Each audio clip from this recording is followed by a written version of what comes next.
अस्सलामुअलैकुम नाजरीन, तुसा वेंदे पियो साडा देश न्यूज HD ते मैं हां सैयद असद बुखारी। खबर के सिलसिले में अगे वधांदे हैं रुख करेंदे हैं सांगड़ दा, जिथे पूरे सिंध वर्गो सांगढ़ शहर विच भी सिंधी सकाफत दा दिन जोशो खरोश दे नाल मनाया गया।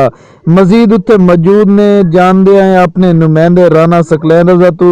राणा जी, उत्थे दे लोकी की दसदे पे ने? पूरे पाकिस्तान वर्गो जेड़ा है सांगड़ दे विच भी जेड़ा है सिंधी कल्चर डे जेड़ा है सिंधी सकाफत जेड़ा है वो भरपूर जोशो खरोश दे नाल मनाई जा रही है।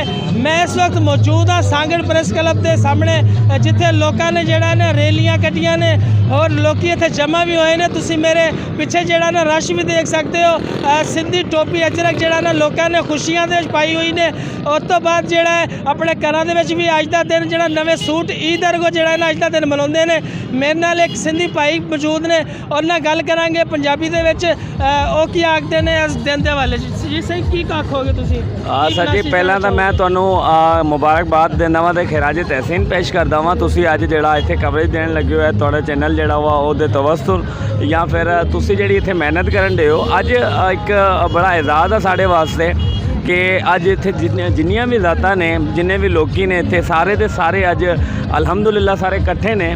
तो यह सिंध की रवायत रही है कि हर दुख सुख सारी ज़ातां इकट्ठी रहिंदियां ने। पर अज जिहड़ा सिंध डे दा यानी कल्चर डे जिहड़ा मनाने असीं ते इत्थे सारे पंजाबी महाजर पठान सिंधी ते थोड़ी देर पहला इत्थे रैली जिहड़ा पठान बरादरी सी उन्होंने भी जिहड़ी डांस कीती, जिहड़े पंजाबी दोस्त सी उन्होंने भी डांस कीती, जिहड़े सिंधी आ वो तो सारे ही मनाण डे आ।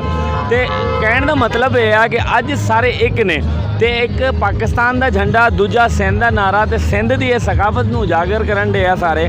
ते सारे जिहड़ी आने वाली नस्ल आ उन्होंने दसन डे आ कि साडी रवायतां साडी रस्मात जिहड़ियां ए ने ते सिंध साडी जिहड़ी धरती आ इहदे नाल साडा बड़ा प्यार आ। जी बिल्कुल, तुसी इस नौजवान दी गल्लां सुनिया। इन्हें आख्या कि साडा सिंध दी जेड़ा पुराना जेड़ा हज़ारा साल सकाफत जेड़ी मनाई जाती सीगी वो आने वाली नौजवान नस्ल के लिए जेड़ा है असी इसलिए करते रहंदे हर साल जेड़ा है इस दिन नूं जेड़ा है असी जोशो खरोश दे नाल मनांदे रहांगे जी। बहुत शुक्रिया राणा सकलैन साहब। मजीद खबरां लई वेंदे रहो साडा देश न्यूज़ HD।